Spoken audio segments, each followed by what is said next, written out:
श्वेता कुछ आंकड़े यहाँ पर कंप्यूटर बाबा के जरिए दिखाना चाहती हूँ। देखना इसीलिए जरूरी हो जाता है क्योंकि दो स्टेट, सबसे पहले मैं तमिलनाडु के हिसाब से एक चीज देखना चाहती हूँ कि जिन सीटों की बात हम कर रहे हैं यहाँ पर, और टीवीके को अगर हम सबसे अधिक सीटें यहाँ पर हासिल किए हुए देख रहे हैं, तो किस तरीके से यहाँ पर कांग्रेस पार्टी जो समर्थन उसको देगी नहीं देगी ये सारी चीजें अभी हैं, लेकिन वहां पर जितनी सीटें इस समय मिली हुई हैं विजय की पार्टी को, उसके साथ जो कांग्रेस का जो गठबंधन होता है, तो क्या यहां से वो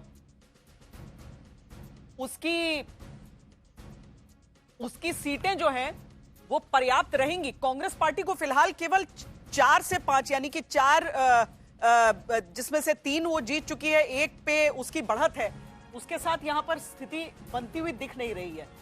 वो उस तरीके का आंकड़ा बन नहीं रहा है, तो क्या टीवीके और भी किसी का समर्थन लेगा नहीं लेगा वो देखना होगा। लेकिन पश्चिम बंगाल में देखिए, आप 2 हिसाब से इसको समझिए कि एक तो शहरी क्षेत्र जहां पर ये पूरा देखिए, बीजेपी यहां पर 43 सीटें, पिछली बार उसे काफी कम, यहां पर ममता बनर्जी का दबदबा हुआ करता था, लेकिन ममता बनर्जी की पार्टी इस समय 25 पर केवल दिख रही है, 31 का नुकसान उसे।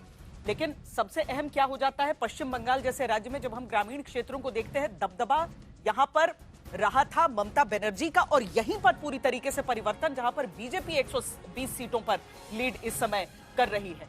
अब क्या इतनी सीटें हैं जहां पर जीत हार का फासला कम से कम काउंटिंग के हिसाब से इतना कम दिख रहा है, जिसके कारण हम कह सकते हैं कि स्थिति पलट सकती है, जो टीएमसी बार बार कह रही है? तो 500 से कम का फासला जो है वो केवल एक सीट पर टीएमसी जिसमें आगे है, और एक सीट जिसमें बीजेपी आगे है। 1000 से कम का फासला अगर देख लीजिए तो टीएमसी की 3 है ऐसी, बीजेपी की 3 है ऐसी। 3000 से कम का अगर हम देख लें तो टीएमसी की 8 है, बीजेपी की 16 है। तो कुल मिलाकर जहां पर बहुत कम फासला है दोनों के बीच में, उसके बीच आपको परिस्थितियां कुछ ऐसी दिखाई देती हैं, यानी कि बहुत ज्यादा ऐसा नहीं है। 199 बीजेपी अब पहुंच चुकी है। 199 का सीधा मतलब हो जाता है कि हो सकता है 200 का आंकड़ा भारतीय जनता पार्टी पार कर जाए, और इसमें सिंबॉलिक सीटें बहुत सारी हैं, जो ममता के आंदोलन की सीटें हो या फिर इस बार हुमायूं कबीर की सीटें हो। हुमायूं कबीर एक जगह से 30,000 से ज्यादा वोटों से आगे चल रहे हैं, दूसरी जगह से वो चल रहे हैं करीब 20,000 से अधिक वोटों से आगे, और लगभग उनकी सीटों पर अभी गिनती खत्म होने वाली है।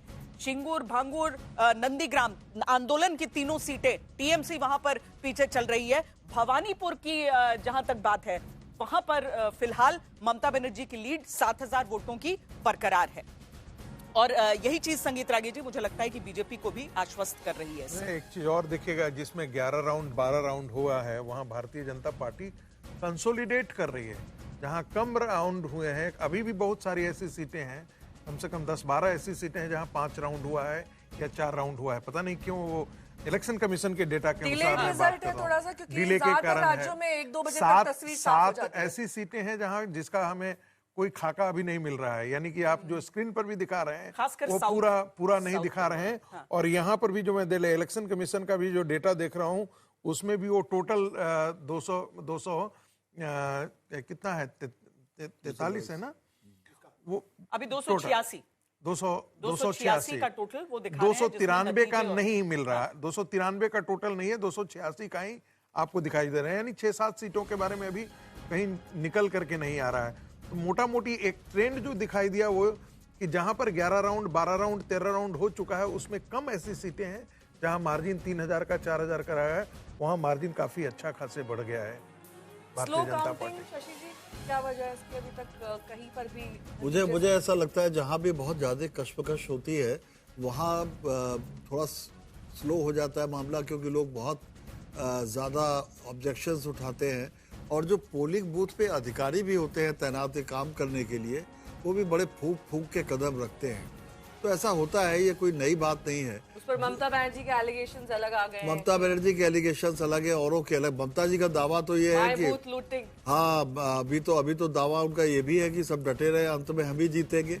लेकिन मैं ये देख रहा हूँ कि आंकड़ा स्टैब्लिश हो गया है काफी कुछ, अब इसमें बहुत ज्यादा उलटफेर की गुंजाइश दिखाई नहीं पड़ती। 293 का आ गया, जिसमें इंडियन नेशनल कांग्रेस को 2 सीटों पे लीड हो रही है, आम जनता उन्नयन पार्टी 2 सीटों पर, यानी कि वो हुमायूं हुमायूं कबीर कबीर दोनों सीटों के, और कम्युनिस्ट पार्टी ऑफ इंडिया 1 और आईएसएफ जो तृणमूल को पहले हराई थी, वो बांगुर वाला सीट वो सेक्युलर फ्रंट लीड कर रही है।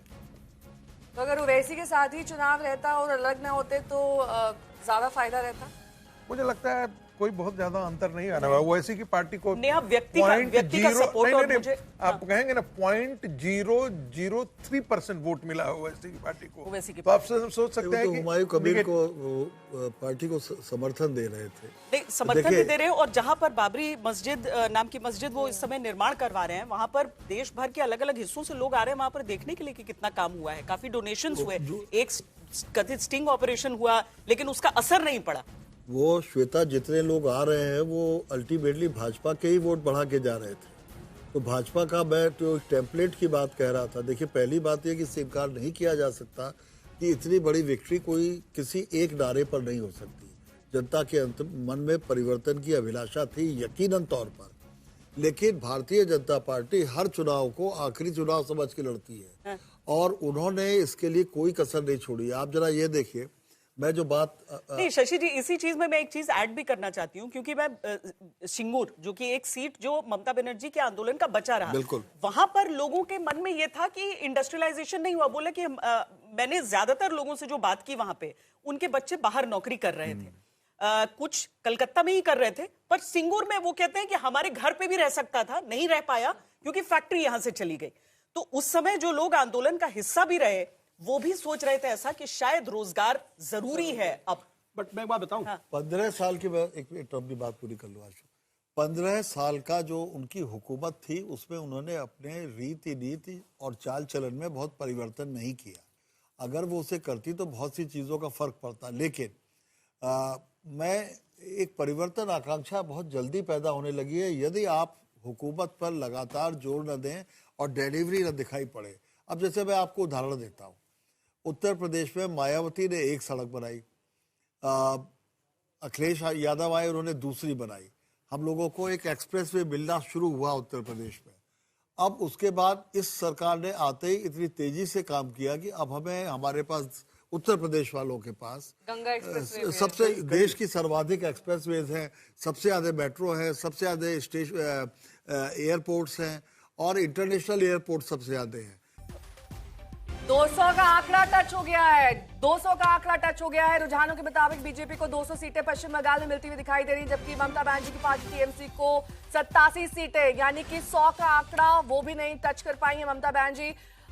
शशि जी, आपको डिस्कशन में शामिल करना चाहूंगी, क्योंकि आप वो चीजें गिना रहे थे जो पश्चिम बंगाल में ममता बनर्जी की हार का कारण बनी, लेकिन उनके तमाम जो हमने रैलियां देखी, जिस तरीके से जनता के बीच में गई, एक बहुत ज्यादा आत्मविश्वास उस महिला में दिखाई देता है। उसकी वजह क्या है? 3 बार सत्ता में काबिज होने के बाद भी ये आत्मविश्वास कि आप चौथी बार भी वापसी कर रहे हैं।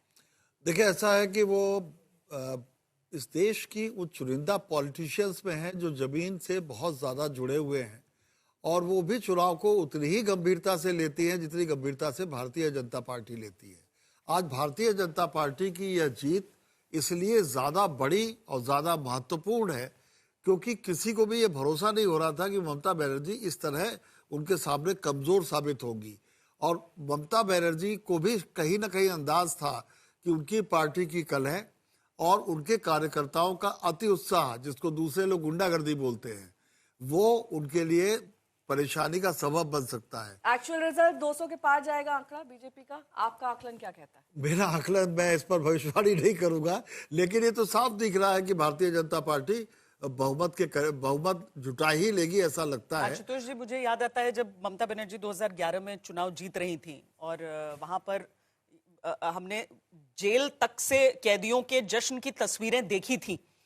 जो एक फाइटर के तौर पर ममता बनर्जी उभरी, वो आज भी उनका खत्म नहीं हुआ। पिछले चुनावों में नंदीग्राम में चुनाव चल रहा था, उनको उनके कार्यकर्ताओं की तरफ से कोई रिपोर्ट मिली, जाकर धरने पर बैठ गई उस पोलिंग बूथ पर।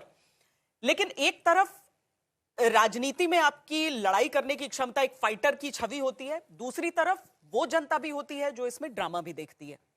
आज जो चल रहा है यहां पर, ये एक लास्ट डिच अटेम्प्ट के तौर पर ममता बनर्जी का दिख रहा है। क्या एहसास, क्या आभास उन्हें, और क्या अचीव करेंगी वो आज के इन चीजों से? मुझे लगता है कि ये निराशा है पूरी तरीके से, और शायद उनको भी इस बात का अंदाजा नहीं होगा कि वो इतनी बुरी तरीके से हर चुनाव हार सकती है। देखिए, ममता बनर्जी को लेकर अगर आप पश्चिम बंगाल के अंदर बात करें, उनकी व्यक्तिगत तौर पर उनकी छवि को कोई नुकसान नहीं है। ऐसा नहीं कि लोग उनके बारे में गलत बातें, बहुत सारे ऐसे नेता होते हैं अगर आप उनके इलाके में जाइए तो उनके बारे में अनर्गल प्रलाप करते हैं, लेकिन ममता जी को लेकर ऐसी कोई बात नहीं। हाँ, एक तो 15 साल किसी भी नेता का आज के कम्युनिकेशन के जमाने में सत्ता में लगातार बने रहना और फिर एंटी इनकम्बेंसी ना, ये मैं नहीं मानता। दूसरी बात, उनकी लड़ाई भारतीय जनता पार्टी के साथ थी, एक पार्टी जो पूरी ताकत झोंक देती है। 2016 से 2019 के बीच में 30% वोट का जंप लेकर आती है वो, और वो वोट खिसकता नहीं है, इसका मतलब फ्लूक नहीं था। तो वो इस बात को लेके हमारे ख्याल से थोड़ा देर से जगी, लेकिन जब तक काफी देर हो चुकी थी, क्योंकि पहली बार मैंने देखा कि काउंटिंग पोलिंग के दिन भी वो भाग रही थी इधर से माटी मानुष का नारा फेड आउट होता गया धीरे धीरे। फेड आउट हो जाता है। आप 15 साल बहुत होता है किसी भी सरकार के लिए, मतलब इसमें कोई दो राय नहीं। बहुत कम लोग होते हैं जो जैसे गुजरात के अंदर भारतीय जनता पार्टी जमी हुई है, या 34 साल तक किसी लेफ्ट फ्रंट की सरकार वहां पे जमी हुई थी। लेकिन अगर आप देखें, एक साइकिल होती है, जैसे असम के तरुण गोगोई की सरकार 15 साल चली, दिल्ली में शीला दीक्षित की 15 साल चली, महाराष्ट्र के अंदर एनसीपी कांग्रेस की सरकार 15 साल चली, मध्य प्रदेश के अंदर भी आपने देखा बदलाव हुआ था, छत्तीसगढ़ के अंदर बदलाव, 15-15 साल का एक साइकिल है, तो कह सकते हैं उसको। लेकिन ये एक तरीके से उनको आप रिजेक्ट वोट भी कह सकते हैं कि आप एक ही चीज, एक ही नारे बार बार सुनते सुनते लोग बोर हो जाते हैं, तो रिजेक्ट वोट भी हो। दूसरा, हिंदुत्व का एक नया आकर्षण पश्चिम बंगाल के अंदर है, इसको अगर कोई रिजेक्ट करता है तो मुझे लगता है कि वो या तो चीजों को नहीं देख रहा है या फिर वो देखना नहीं चाहता। निश्चित तौर पर पश्चिम बंगाल के अंदर हिंदुत्व का आकर्षण है, और खासकर वहां के पुरुषों में तो जबरदस्त आकर्षण इसका देखने को मिला है।